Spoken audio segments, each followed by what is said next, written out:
बिस्मिल्लाहिर्रहमानिर्रहीम। अस्सलाम वालेकुम नाज़रीन, मैं अहमद फवाद हूँ और आप मेरा यूट्यूब चैनल देख रहे हैं। नाज़रीन, बड़ी खबर और ब्रेकिंग न्यूज़ इमरान खान साहब के लिए इस्लामाबाद हाई कोर्ट से एक ही झटके में दो बड़े मुकदमे ख़त्म। गैर मामूली तौर पर इमरान खान साहब को बड़ा रिलीफ मिल चुका है।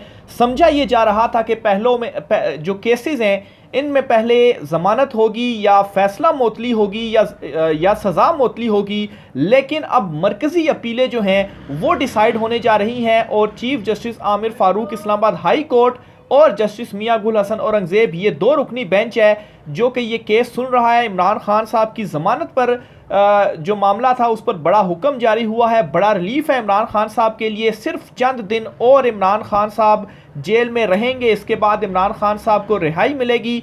क्या मामला है, इस पर कुछ अहम तरीन तफसीलात, एक्सक्लूसिव तफसीलात आपके साथ मैंने शेयर करनी है।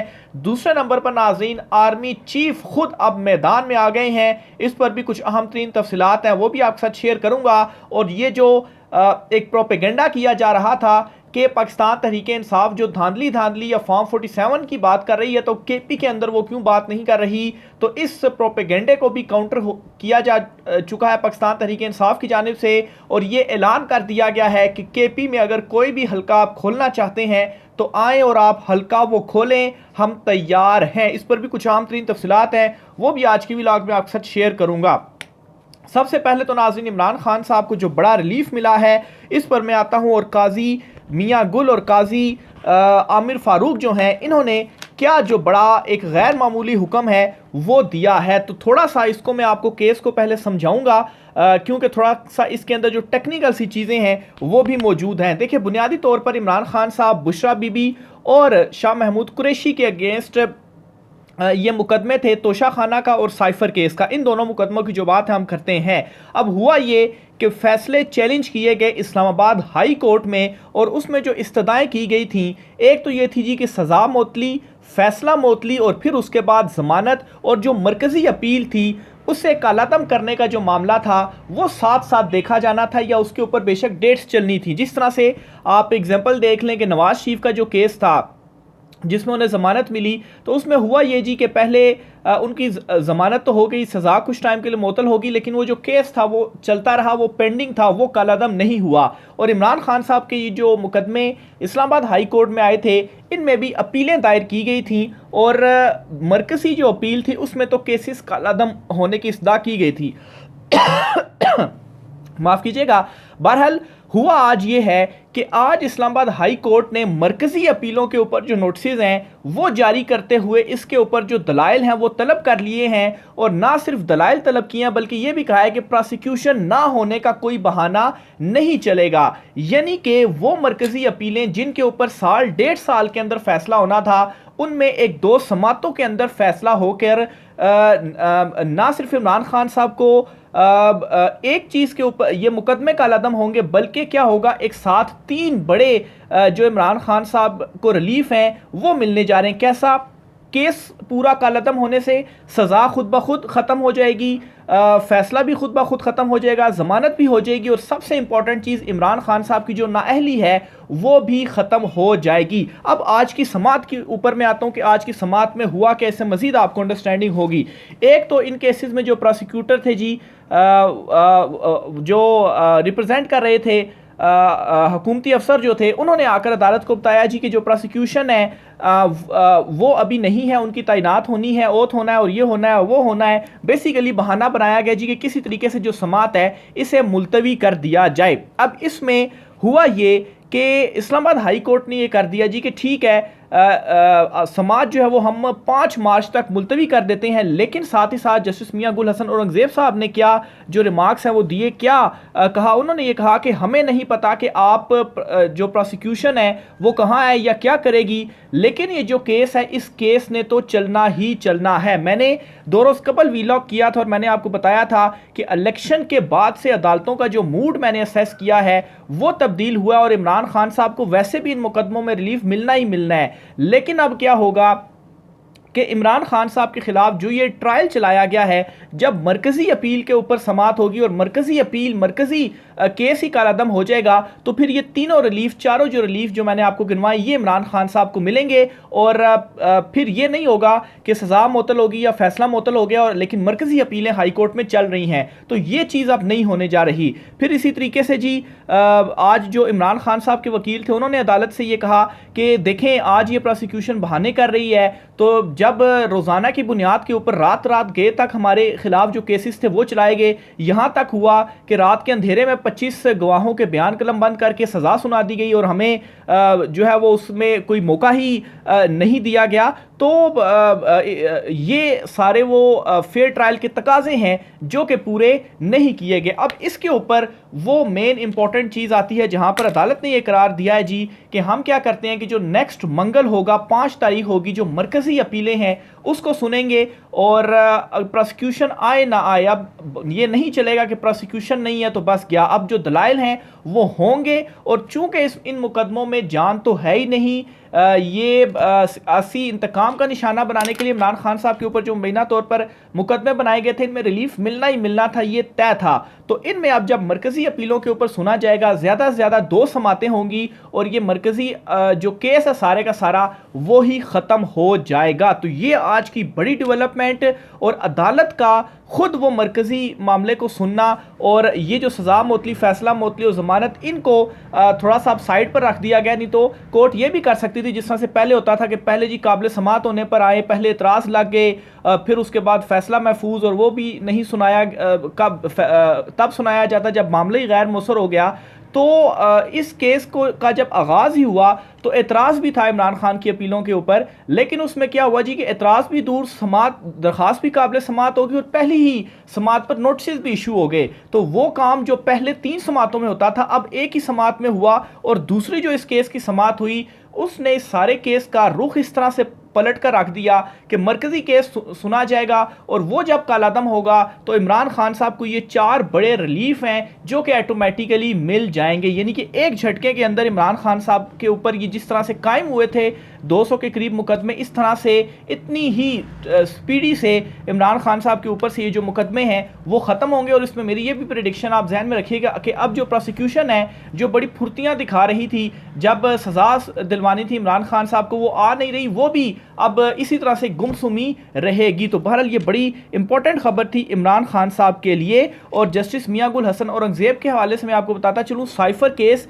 2 मरतबा पहले भी वो कालादम करार दे चुके हैं और क्योंकि वो फेयर ट्रायल नहीं किया जा रहा था, कभी मीडिया को रोक लिया गया था, तो 2 मरतबा पहले ये केस कालादम करार दे चुके हैं और अब तीसरी मरतबा भी उसी तरह से ही ये केस चलाया गया। लेकिन अब इसमें फ़ायदा क्या हुआ कि सज़ा भी चूँकि सुना दी गई, केस का फैसला भी आ गया। उस वक्त तो केस का फैसला नहीं आया था, ट्रायल को चैलेंज किया गया था और वो ट्रायल कालादम हुआ था और दोबारा ट्रायल हुआ था। तो अब फैसला चूँकि आ चुका, तो अब फैसला कालादम होगा तो वापस जाने का कोई सवाल इसमें पैदा नहीं होता। तो ये बड़ी खबर थी। एक तरफ असेंबली इजलास में भी इमरान खान साहब को बड़ी जो फतह है वो हुई है। केपी में इमरान खान साहब ने अपनी हुकूमत बना ली है और आज अगर असेंबली का माहौल आपको मैं बताऊं तो वो लोग जो जीते हुए थे या जो हुकूमत बना रहे थे वो इतने ज़्यादा शर्मिंदा और डल थे कि उनके मुंह से आवाज़ें उस तरह से या फुल कॉन्फिडेंट के साथ नहीं निकल रही थी। और जो इमरान खान साहब पाकिस्तान तहरीक इंसाफ जो अपोजिशन में थी वो छाए हुए थे और डोमिनेट कर रहे थे आज पार्लियामेंट में। और ये तो आज पहला पार्लियामेंट का इजलास था, अभी तो हुकूमत भी नहीं बनी। जब ये आगे चलेंगे तो ये बिल्कुल चल ही नहीं सकते, जो आगे ये सेशंस जो हैं वो होते रहेंगे। और इनके अंदर से खुद आवाज़ें उठ चुकी हैं कि ये जाली मैंडेट है और जाली फॉर्म 47 के तहत मुबैना तौर पर ये आए हैं और ये जो हुकूमत है वो बनाई है। इल्ज़ाम ये लगाते थे कि पीटीआई जो है वो कहती है कि जी फॉर्म 47 और धांधली हुई तो केपी में तो आप लोग जीते हैं, तो क्या केपी में धांधली नहीं हुई? तो इस पर भी शुएब शाहीन साहब ने अनाउंस कर दिया है कि ये बात है तो ठीक है, आप जो हल्का हमें केपी से कहते हैं हम खोलने के लिए तैयार हैं, आए और दोबारा काउंटिंग करें। और इस ऐलान के बाद इनको तो बल्कि दौड़े लग गई हैं कि केपी में भी मुबैना धांधली हुई है और इमरान खान साहब की वहाँ से भी 8-10 जो सीटें हैं वो कम की हुई हैं। वहाँ पर बिल्कुल क्लीन स्वीप था इमरान खान साहब का। अभी भी जो इमरान खान को केपी में सीटें मिली हैं वो 8-10 उनमें कम है। तो क्या कहते हैं जी, ये आपके सामने मैं रखता हूँ जी। शुएब शाहीन साहब का कहना था कि इमरान खान से मुलाकात हुई है, इमरान खान साहब से मुलाकात हुई है, इलेक्शन के बाद की सूरत हाल पर गुफ्तगू हुई है, इलेक्शन कमीशन नून लीग के साथ मिलकर धांधली कर रहा है, हम सुप्रीम कोर्ट में पटिशन लेकर जाएंगे, सबूत लेकर जाएंगे कि कैसे आरओज से मिलकर धांधली की गई। शुएब शाहीन ने कहा कि फाफन ने मुतालबा किया है कि इलेक्शन कमीशन को इस्तीफ़ा दे देना चाहिए। मूडीज़ ने भी रिपोर्ट दी है कि सियासी इस्तेहकाम नहीं होगा। IMF के प्रोग्राम को मशरूत तौर पर सपोर्ट किया था। IMF मुआहदे से बिजली गैस बिलों में इजाफा होगा, बिजली का यूनिट 70 रुपये तक हो गया है। अगर ये रफ्तार रही तो गैस का बिल 1 लाख रुपये पर चला जाएगा। उनका कहना था कि हमने आज़ादाना और मुनसिफाना इंतखाबात के साथ IMF मुआहदे को मशरूत किया था। PDM की सूरत में जो तबाही हो चुकी है इससे ज़्यादा तबाही होगी। मरीम नवाज़ को हुक्मरानी का कोई इख्तियार नहीं। अच्छा, ये जो IMF लेटर के ऊपर काफ़ी ज़्यादा शोर किया जा रहा है और मुल्क दुश्मनी करार दिया जा रहा है, उसका भी इन्होंने जवाब दे दिया कि IMF का जो मुआहदा हुआ था उसमें इसीलिए हमने साथ थे, और उसमें असल में इमरान खान साहब की उस टाइम मुलाकातें भी हुई थी IMF वफ्द से। उस टाइम भी जो ये खबर थी मैंने दी थी। शुएब शाहीन साहब अब ये खुद कह रहे हैं कि जो मुआहदा हुआ था IMF के साथ वो मशरूत था कि आज़ादाना और मुनसिफाना इंतखाबात होंगे, तो उसी मुआहदे और लेकिन इंतखाबात इस तरह से नहीं हुए। तो IMF को बेसिकली जो लेटर लिखा गया उनको उस वादे की याद दहानी कराई गई है कि देखें ये कमिटमेंट आपको लूप में रखकर हमसे ली थी, आपने भी कमिटमेंट दी थी, तो वो वादा तो पूरा नहीं हुआ। तो आप ठीक है, बेशक आप हम पर यकीन ना करें, सिर्फ 30% हल्के पूरे मुल्क से कौमी और सूबाई असम्बली के आप खुद खोल लें, खुद ऑडिट करवा लें, आपको पता चल जाएगा कि धांधली हुई है या नहीं हुई। तो IMF के लेटर के ऊपर इस वजह से जो ज़्यादा आवाज़ें हैं वो उठ रही हैं। हालांकि सिर्फ वो वादा याद दिलवाया गया, ये कल बैरिस्टर गोहर की जानिब से भी कहा गया है, कोई ये बात नहीं की गई कि कर्ज ना दें या पाकिस्तान की जो इस वक्त की सूरत हाल है, इस सूरत हाल के ऊपर मज़ीद उनको दबाया जाए। तो देखिए अब IMF इस मामले के ऊपर क्या करता है, क्योंकि लेट से IMF अगर 30% हल्कों का अपने तौर पर सरसरी भी ऑडिट कर लेता है, तो जिस तरह से इलेक्शन हुए कि कौमी असम्बली में वोट ज़्यादा पड़े हुए और सूबाई असम्बली में जो है वो वोट कम हो गए हैं, हालांकि तादाद तो सेम होती है, फिर किस तरीके से कम और ज़्यादा हो गए, तो साफ मतलब है कि धांधली हुई है, जाली वोट पड़े हैं। फिर फॉर्म 47 का मामला सामने आना, और फॉर्म 45 इलेक्शन कमीशन बाउंड था 14 दिन के अंदर उसने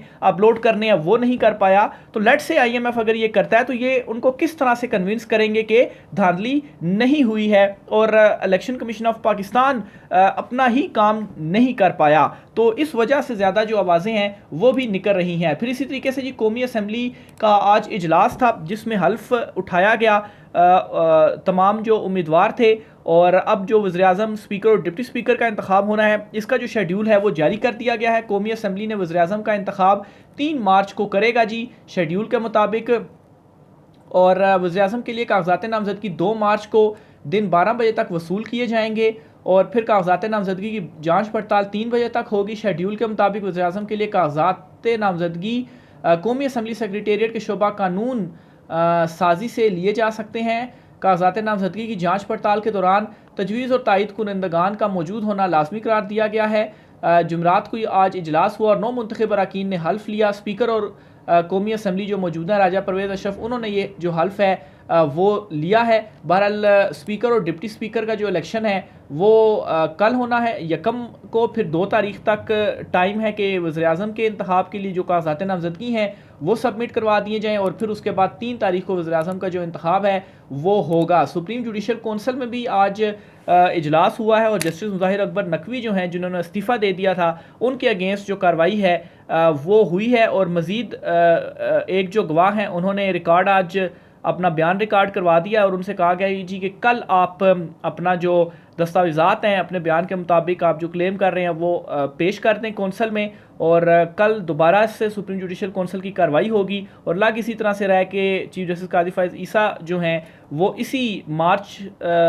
से पहले मार्च ख़त्म होने से पहले या अगले 1 हफ़्ते के अंदर इस मामले का जो फ़ैसला है वो कर देंगे। इसमें मैं आपको ये भी बताता चलूँ कि जस्टिस मुज़ाहिर अकबर नकवी ने जब इस्तीफ़ा दे दिया था तो ये रिटायर हो गए थे, तो ये सवाल उठ गया था कि मुस्ताफ़ी जज ये रिटायर जज के अगेंस्ट तो नहीं कार्रवाई कर सकते, लेकिन उसके बावजूद भी कार्रवाई जारी रही, और दूसरी तरफ अपील आ गई सुप्रीम कोर्ट में उस फैसले के अगेंस्ट जिसमें यह कहा गया था कि रिटायर जज के खिलाफ कौंसिल कार्रवाई नहीं कर सकता, और फिर उस अपील के ऊपर ऊपर बेंच बना और उस बेंच ने कहा कि अगर कार्रवाई के दौरान कोई जज इस्तीफ़ा दे दे या उसकी रिटायरमेंट हो जाए तो उसके खिलाफ जो कार्रवाई है वो की जा सकती है। तो जस्टिस ज़ाहिर अकबर नकवी के खिलाफ यूं जो कार्रवाई है वो आगे बढ़ रही है और जिस तरह से आज गवाह मज़ीद इनके बयानात कलमबंद हुए और दूसरी तरफ ज़ाहिर अकबर नकवी ने इस कार्रवाई का जो बाइकआउट है वो भी किया हुआ है। पहले ही खैर उन्होंने कर दिया था, लेकिन अब इस तरह से लग रहा है कि कुछ दिनों के अंदर इनके हवाले से भी कोई जो बड़ी खबर है वो आ सकती है और मेरी असेसमेंट यही है कि इनको सज़ा